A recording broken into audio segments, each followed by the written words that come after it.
વડોદરા જિલ્લાના સાવલી તાલુકાના સરદારપુરા ગામે ગ્રામજનો દ્વારા નવીન બની રહેલ શાળાનું બાંધકામ અટકાવવામાં આવ્યું છે। ગ્રામજનોના આક્ષેપ છે કે આ બાંધકામમાં હલકી ગુણવત્તાવાળું મટીરિયલ વાપરવામાં આવ્યું છે, જેને લઈને બાળકોના ભવિષ્ય અને સરકારી સંસાધનો પર જોખમ ઊભું થાય છે। ગામના સરપંચ અલ્પેશભાઈ અને સ્થાનિક ગ્રામજનો સુનિલ પરમાર સહિત અન્ય લોકોએ જણાવ્યું કે કામનું નિરીક્ષણ દરમિયાન નોંધાયું કે કોન્ટ્રાક્ટર દ્વારા હલકી કક્ષા અને નબળી રેતી માટી વાપરવામાં આવી છે, જેના કારણે લાંબા ગાળે શાળાનું બાંધકામ ખખડધજ હાલતમાં પહોંચાડી શકે છે।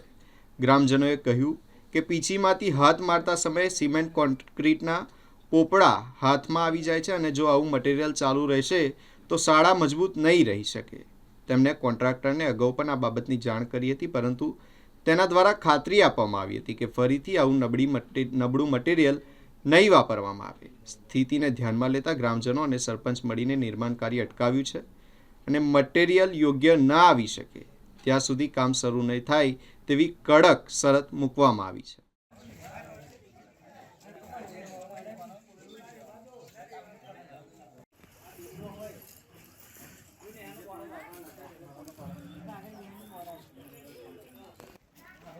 એની મજૂરી એમને તહેવારે દિવસ એની એક થી પાછી બીજું બી દુખવું હોય।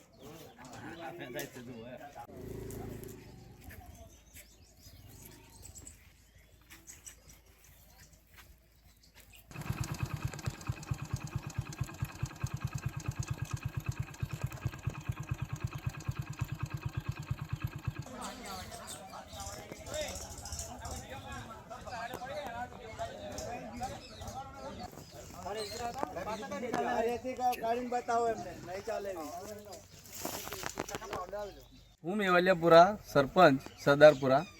હવે વારંવાર પહેલાં પણ મેં કીધું હતું કે આ રેતી નથી ચાલે એ બરાબર।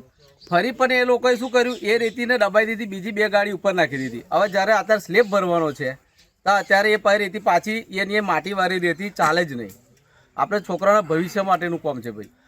આપ કોન્ટ્રાક્ટરને કોઈ વાતચીત કરી ખરી કે આ રેતી બાબતે જાણ કરી ખરી? વારંવાર 4 વાર જણાવ્યું। એમના જે કમલેશભાઈ છે ને એમણે 4 વાર જણાવ્યું કે કયો વાંધો ને બદલી કાઢીશું તમારા એક જગાનો અભાવ, એટલે જગાનો અભાવ છે પણ એને તમે માટીવાળી રેતી અહીંથી હટાવી લો બરાબર અને બીજી નાખો। ભલે જગાનો અભાવ તો છે, એ તો જાણે છે બધા, પણ આપણે એ રેતી અહીંથી હટાવી લો ભાઈ, જગા થઈ જાય ને, માટીવાળી રેતી લઈ જાય અને બીજી સારી બોડેલીથી લાવે તો સારું ના કહેવાય? કોઈ જગ્યાએ રજૂઆત કરવાના છે? રજૂઆત તો ભાઈ આ નહીં કરે, રેતી નહીં બદલે તો ભાઈ આગળ કરીશું અમે। આપનું નામ? અલ્પેશભાઈ। મારું નામ પરમાર સુનિલભાઈ છે। હું રહેવાસી સરદારપુરાનો છું। આજે અમારા સ્કૂલનું સ્લીપ્સ ભરાઈ રહ્યું હતું, ત્યારે ગામજનો ભેગા મળીને ચકાસણી માટે આવ્યા કે કામ કેવી રીતે ચાલે છે। તો બધા ગામવાળા ભેગા મળીને જોયું ને તો ખબર પડી કે રેતી માટીવાળી હતી, તો નહીં ચલો એવું કીધું હતું। તો પહેલાં બી આવું થયું હતું કે જ્યારે પાયાનું કામ હતું ત્યારે રેતી સારી ગુણવત્તાવાળી નથી। હવે પછી પણ આજે સ્લેબ વખત બી આવું થયું તો ગામજનોએ ભેગા મળીને કામની અટકાયત કરેલી છે અને અમારું કહેવું એટલું જ છે કે અમારા ગામમાં સ્કૂલમાં સારી ગુણવત્તાવાળું મટીરિયલ વપરાવું જોઈએ અને અત્યારે હાલમાં અહીંયા આગળ કોઈ કોન્ટ્રાક્ટર કે એન્જિનિયર કોઈ હાજર છે નહીં, ફક્ત ગામજનો છે।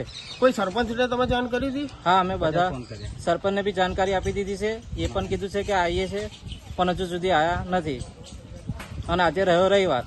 કેટલા સમયથી આપ અહીંયા શાળાનું કામ ચાલુ છે? શાળાનું કામ 2-2.5 મહિનાથી ચાલુ છે। આપણી માંગણી નહીં થશે તો શું કરશો?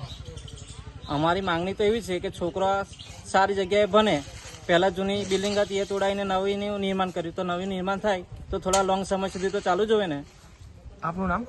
મારું નામ પરમાર સુનિલભાઈ।